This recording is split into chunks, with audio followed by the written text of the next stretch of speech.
right, everybody. Welcome back to a very exciting From Screen to Shelf review. I am your boy, aka Chase. I am one of the three people that make up this wonderful channel. So I did just get out of seeing In a Violent Nature. It is a film by Chris Nash. Let me make sure. I took some notes. Chris Nash. So it is his first full-length feature film that I could find. If there's anything else out there, please correct me in the comments below, but the most prolific thing that they have done in any film was a skit in ABCs of Death 2. And I don't even know which one he did. But otherwise, they, for the most part, have a majority of the time stuck to short film presentations, I guess you could say, or like, 10 to 20 minutes based on what I could find. There's like 11 of them that they've done. So this is definitely a huge jump from that to this.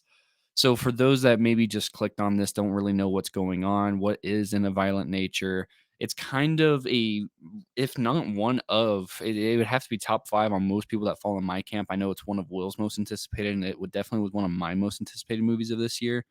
It's not like I thought it was gonna be wonderful, but it was like, what is that? So long story short, the whole selling point of this movie is you follow the killer, i.e., Jason Voorhees, more so than the counselors, the campers, the more human characters. You follow them through the most boring parts of trotting through the forests, through the fields, through this and that, right? So that's what you get, right? They definitely did not oversell this movie or even undersell it in any way, shape, or form. So to jump right into the movie itself, it it strikes so much right. Before give it its praises and what I do think is its downfall, I do want to preface this that I think this might be one of the most divisive horror movies that might come out this year. There are going to be people that come back and say that this movie was really, really, really, really bad. I can see people saying that. There's people that are going to be like, "How this review is going to go?" Where I thought it was really, really, really, really good. You'll find out my score. I don't think it's the most amazing thing I've seen this year, but without further ado, now that I can jump in, I just wanted to preface that there's going to be some people that absolutely despise this movie, and you'll hear kind of why as I go through this. So this movie is very slow, but it goes balls to the wall more often than not. So, like I said, you get following the camera right behind them as they're just walking. You know what I mean? There's no mythical teleportation or voodoo or anything like that that goes on behind the scenes in this particular movie for the killer Johnny that we follow in this one. You you get the most boring parts of just following the killer. But the thing is, and I think that's where people are gonna think it's really bad because there's a lot of that. But the thing is like I found absolute art in a lot of those scenes, from the absolute silence to just the footsteps, the to the birds chirping during the daylight hunting scenes, to the nighttime hunting scenes where you hear the crickets chirping. Everything sounded just awesome. It was beautiful. It was eye candy. I love those long, overdrawn shots, right?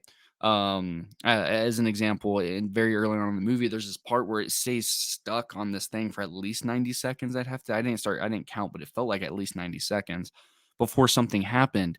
And I liked that. I really, really liked that. That was so much fun. It but that's my style. I wouldn't say, like, if you're thinking, like, long, overexposed, or very boring shots or anything like that, this isn't like Skinamarink where it has a lot of those.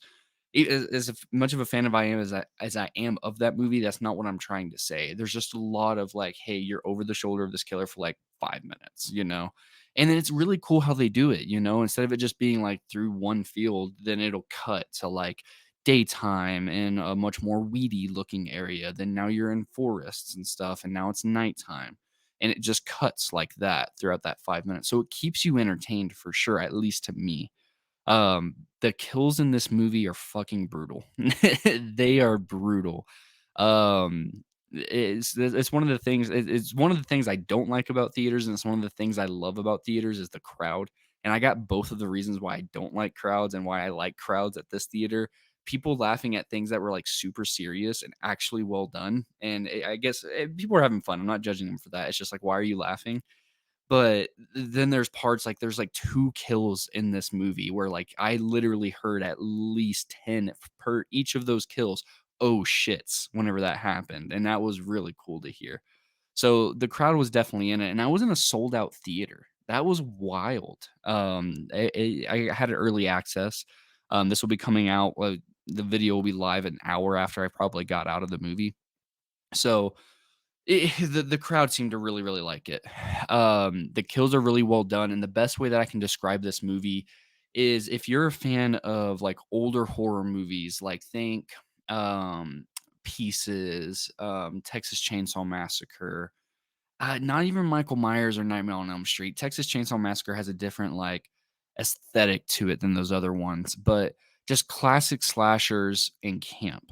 It removes a lot of camp because a lot of the camp in those slasher movies has to do with the more human characters that you pretty much get pushed to the side in this one, which the way that they do that is really, really cool. So, like, you follow those characters by him just eavesdropping on them. So you still get a cool, coherent, and character-driven study, I guess you could say, or not study, but story to a degree. It's not amazing, but I mean, it's on par with most of the slashers that it's trying to pay homage to.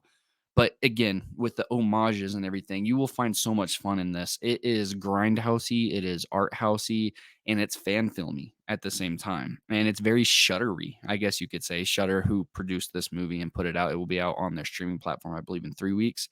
This one has a very limited theatrical run, but it was still super, super, super cool how they did some of this stuff. There's one of the kills that drags on for 3 minutes, 4 minutes. And then the final showdown is crazy.